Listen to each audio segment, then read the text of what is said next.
Hey guys, it's me, Maxi here, and once again we are going on to another Game Boy Let's Play of all things for our channel for the sake of 2021. And this time, as you can see, I am Maxi here from the likes of the Maxi Toys videos. Ladies and gentlemen, welcome to another new Let's Play for our channel. This time around we are playing Donkey Kong, specifically Donkey Kong 94.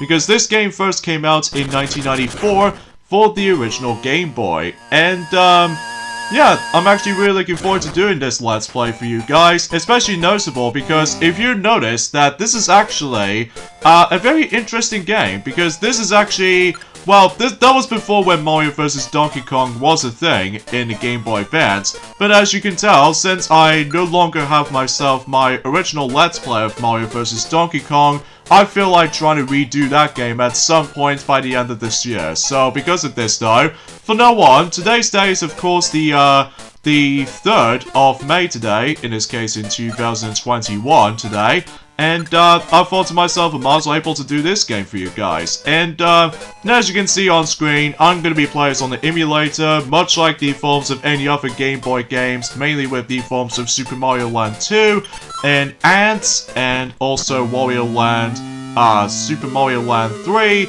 and eventually, until when it gets to the point until God knows when, we'll able to actually do Wario Land 2 at some point. But from now on though, let's dive right into Donkey Kong 94.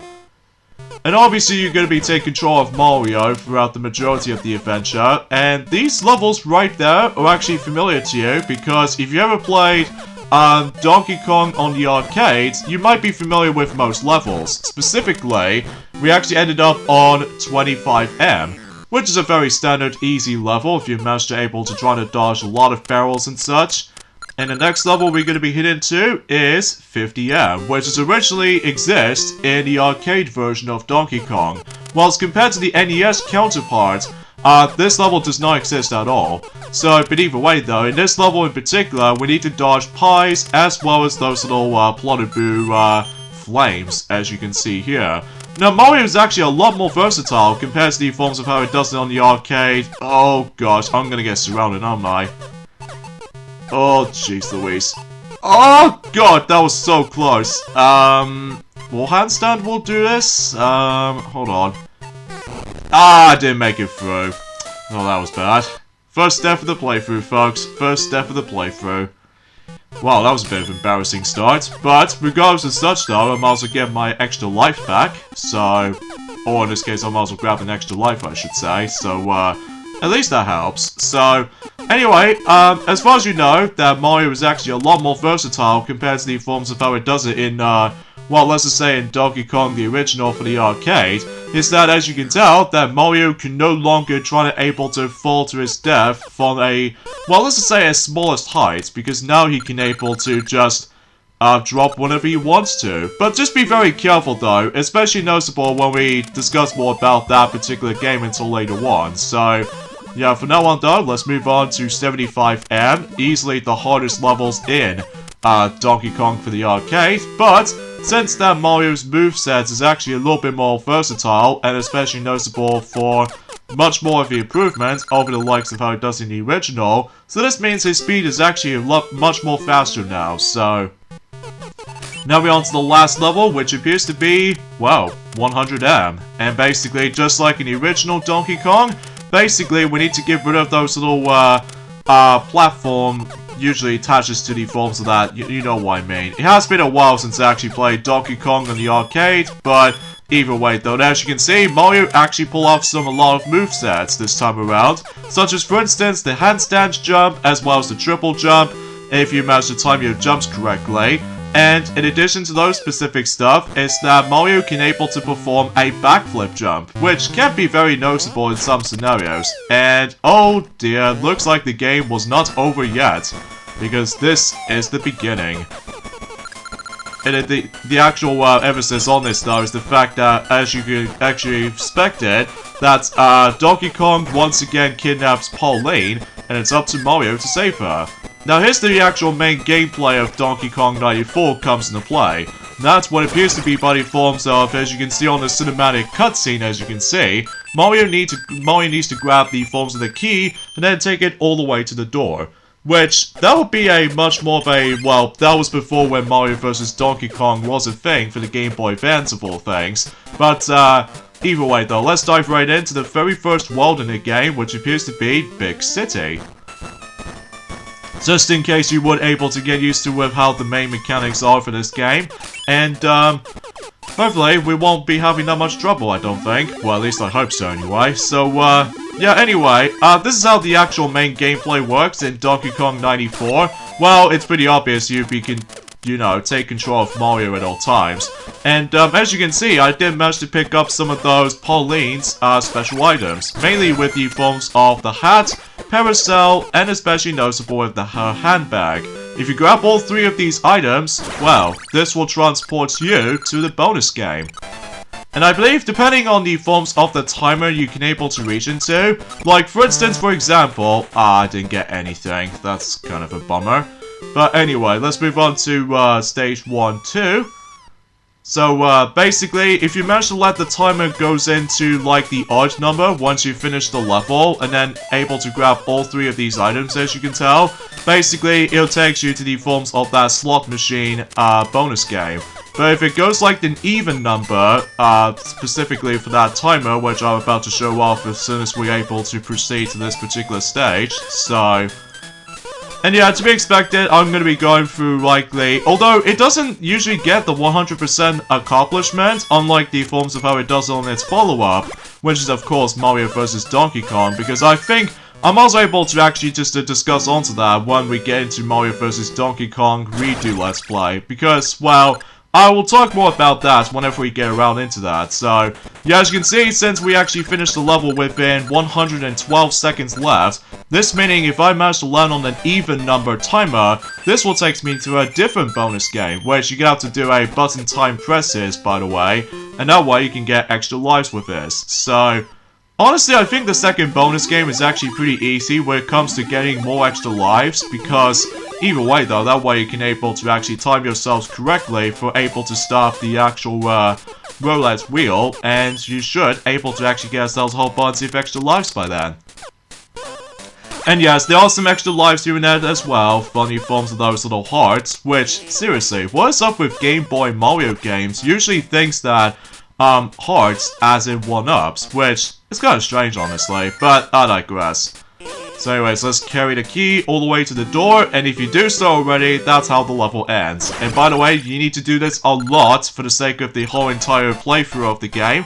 So, yeah, get used to it. So, alright, so we got 2 Marios, so that way it gives me 2 1-ups. Awesome sauce. Anyway, eventually every once in a while, whenever you get into level 4, as well as level 8 and onwards, that you're able to actually go ahead and deal with the Donkey Kong level. And, basically, in this first variation, in, stage 1-4, basically, we have to do have a whole lot of platforming involved. Well, while you're at it, we need to dodge a lot of those, trash coming from above. And if you somehow accidentally die, this means you have to do the entire level again. Whilst unlike the forms of the follow-up, which is Mario vs. Donkey Kong, basically you would be able to actually just to continue where you left off. And, oh, it was so close towards the end! Oh, if only with that stupid trash compactor just managed to able to just fell straight into me. But yeah, every once in a while, there's gonna be a lot of death situations. Specifically, one of them involves around, obviously, just getting burnt, as you noticed from ever since the very beginning of this Let's Play. And also, to top it off, is that, if you get, flattened by any kind of trash coming from above, you also die.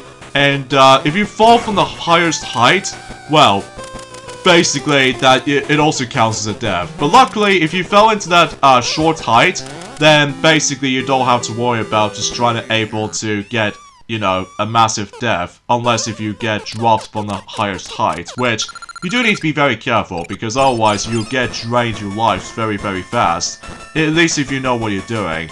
And every once in a while, it gives us a little bit of a brief cinematic scene, where it tells you the actual main specific gimmicks that we now need to get accustomed into, such as, for instance, we need to utilize these little tall blocks, which, as you can see, we now need to deal with the forms of those horizontal platforms. Like, if you place them at certain spots, then you can able to use them to like, go through certain hazards, mainly with the forms of spikes, as you can see on that cinematic screen.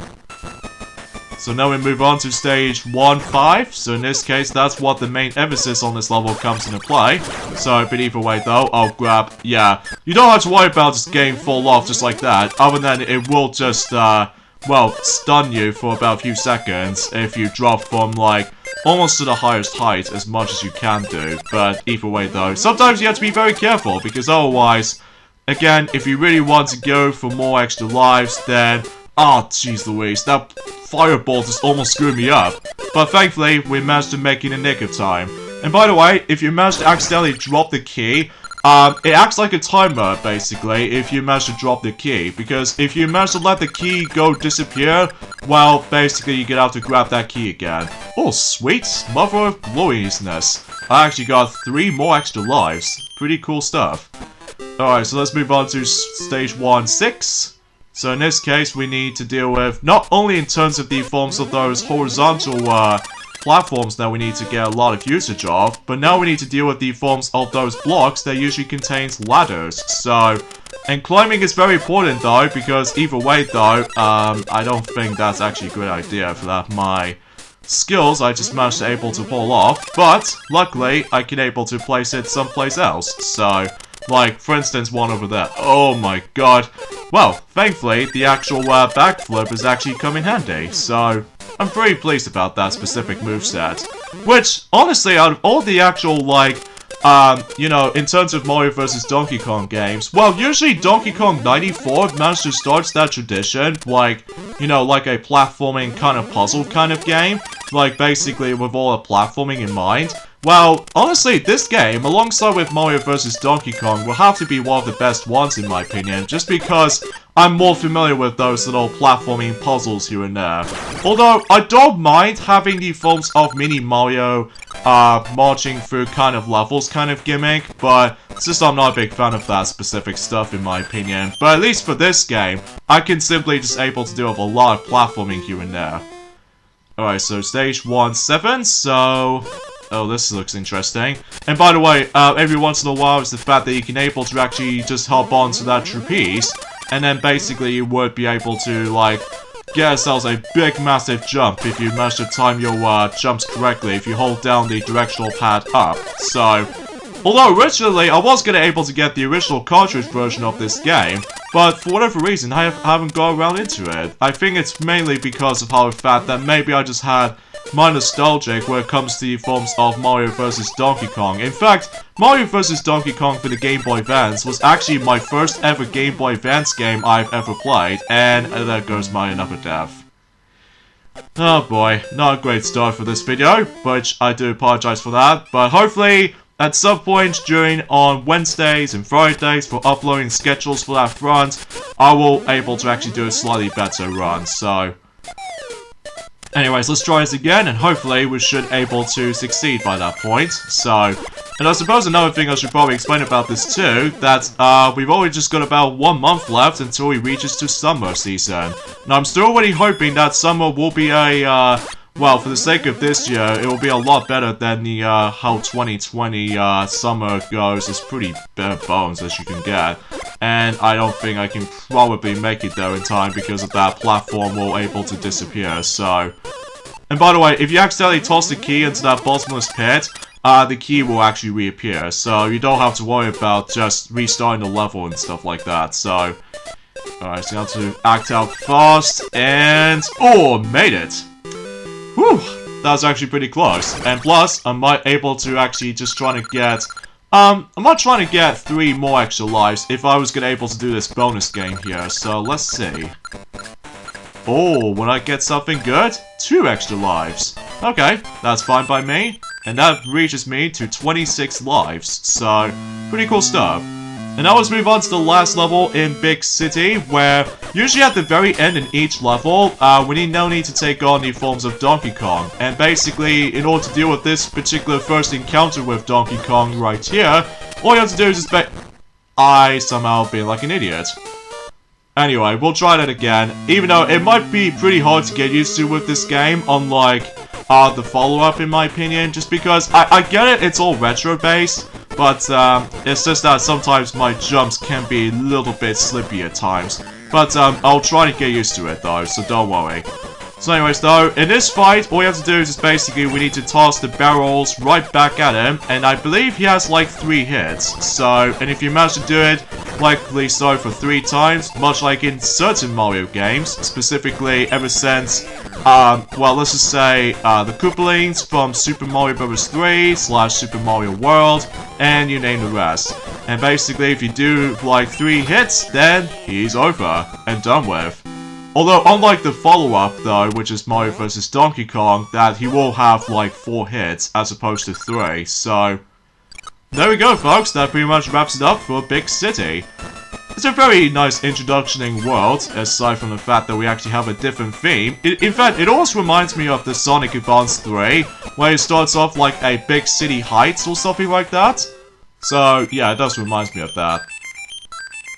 And now we'll move on to the next world, which I'm afraid we pretty much ran out of time to be able to do the next world, even though this video is kind of short, but I'll say this right now, I'll do 1 world per video, just to make it a little bit obvious for that point. So, we have to end things off at this point right here, so join me next time on Let's Play Donkey Kong 94.